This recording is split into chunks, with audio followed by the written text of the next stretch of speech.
Hi, welcome to STANLIB's weekly economic podcast. My name is Lings and I'm the chief economist within STANLIB. The intention with these weekly podcasts is to unpack some of the key economic developments that have unfolded over the past week. And for this week, I think we need to focus firstly on the US labor market data. We had the main employment report for the month of May released last Friday. The US created way more jobs than was anticipated. So I think useful to go through some of those dynamics and perhaps explain where the job creation is coming from. The second topic is a look at Fitch's decision to upgrade South Africa's credit rating one notch. We're still 2 notches below investment grade, so we've got a long way to go to take ourselves back to where we were, but at least moving in the right direction, and it might be useful to unpack some of the dynamics that underpinned Fitch's decision to upgrade South Africa. Let's start with the US labor market data, particularly for the month of May. During the month, the US created 172,000 jobs. That was way above expectations. The market was anticipating an increase of 88,000, so substantially higher. And then in addition, the previous 2 months were revised higher. So for the last 3 months, the US has created in excess of 150,000 jobs a month, which is a meaningful improvement on where it was a few months ago. There's no doubt that the labor market has strengthened in recent weeks, and clearly that will start to help the US economy in terms of their growth dynamic. If we look at the unemployment rate, it remained unchanged at 4.3%. It's been steady at about that level for some time, but clearly if you keep adding 170,000 jobs a month, then systematically the unemployment rate will start to move lower. We don't anticipate job gains of that magnitude on an ongoing basis, but it does feel as if the US labor market has strengthened, and so you would anticipate somewhere, I guess, around about 50 to 100,000 jobs on a monthly basis. And that's not a bad outcome, given that you're already at a record level of employment. And as I say, the unemployment rate is a very respectable 4.3%. If we look at where the job creation's coming from, it was a little bit broader this month. We saw a meaningful increase in leisure and hospitality, over 50,000 jobs there. We saw a similar increase in local government employment, and then healthcare and social services also added significant jobs. So a little bit broader. In recent months, you would say that the job gains have been very concentrated in the healthcare sector. That has been a rapidly growing industry for quite some time. And the other sectors, we didn't see much improvement. Not that people are losing their jobs because of AI, it's just that there's been a reluctance to add a huge number of jobs in the US. But as I say, that appears to be changing a little bit, where companies have been adding much more meaningful numbers of jobs in the last 3 months.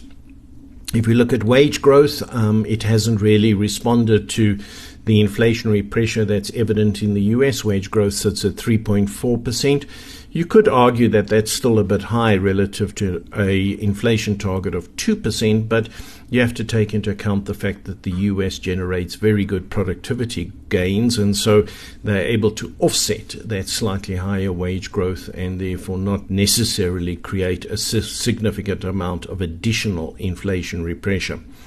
From an interest rate perspective, I think the strong labor market is obviously unhelpful. It's unhelpful in the sense that you've got a US inflation rate that has moved up to 3.8%. It's undoubtedly going to go higher over the next couple of months. Our estimate suggests it's going to go a bit above 4%.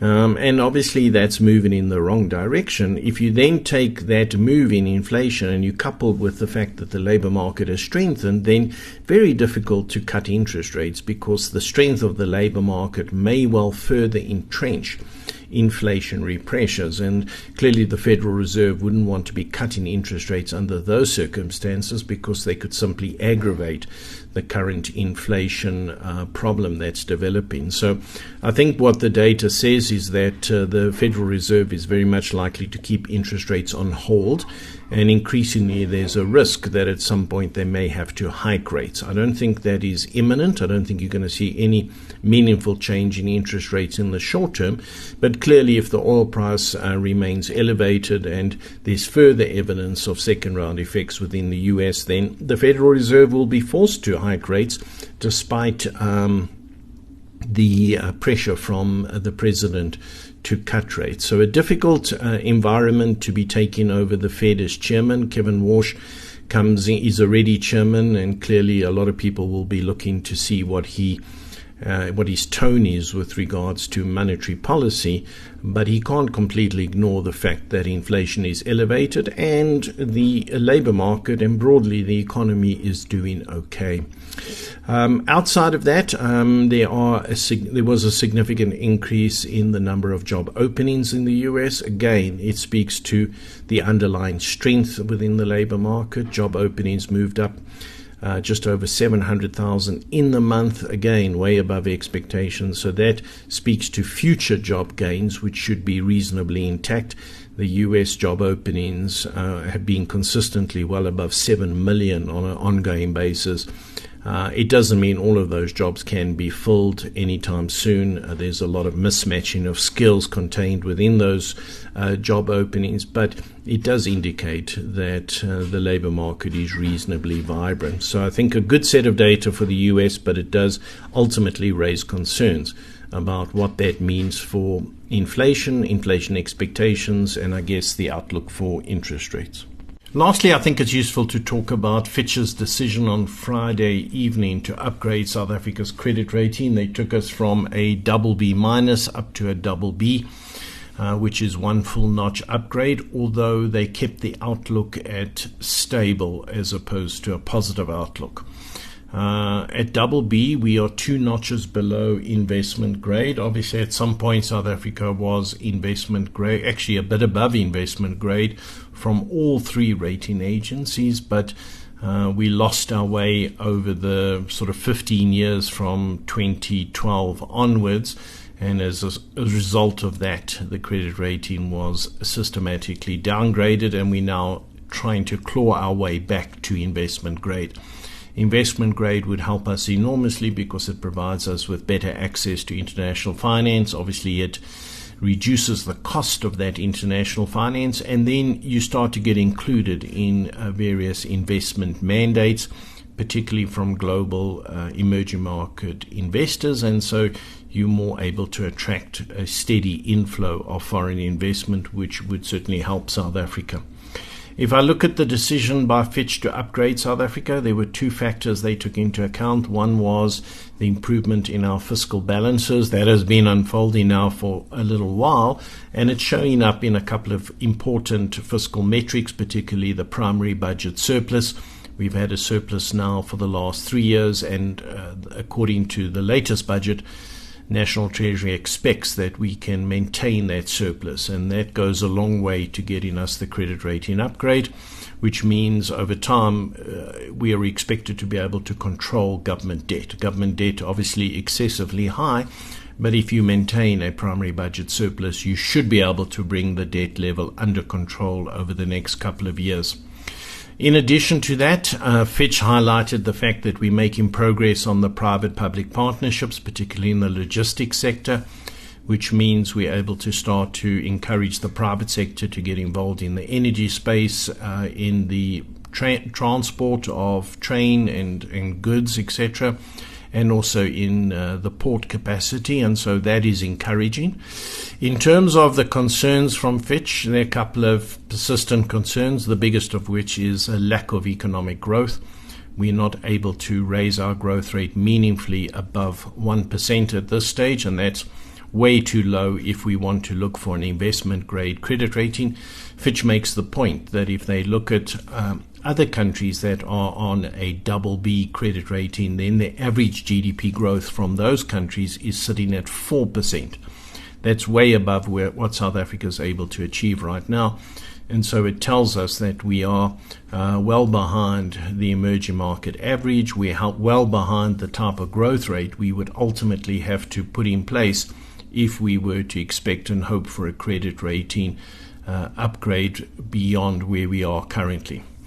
If I look at where the other rating agencies are, it means now that all three credit rating agencies have us on a similar credit rating. Although in the case of Standard & Poor's, they have us on a positive outlook, so does Moody's. So there is still the chance that we could get upgraded further within the next year. I would suggest that's going to require further evidence of fiscal discipline and also further evidence that we're able to lift the growth rate beyond where we are currently. To me, the key thing that unlocks our credit rating progress, though, is getting the growth rate not just to go from 1 to 1.5 or something like that, but to take the growth rate up closer to 3% or beyond. Then we would stand a good chance of a more substantial and sustained credit rating upgrade that would fairly quickly take us back to investment grade. So it's something that we should be able to achieve. There's a lot of focus on how we lift the growth rate in South Africa. The policy environment is rich with ideas on getting us there. What constantly hurts South Africa is our lack of implementation. Our ability to implement sound policies is what has been letting us down. I don't think it's about trying to find new policies or come up with new initiatives. There are more than enough initiatives.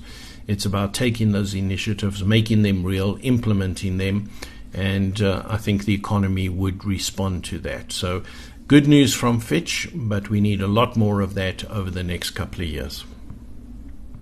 That's all from me for this week. Hope it makes some sense, and we'll catch up again next week. Please remember that STANLIB Asset Management is an authorised financial services provider in terms of the FAIS Act. Also, this podcast should not be construed as advice.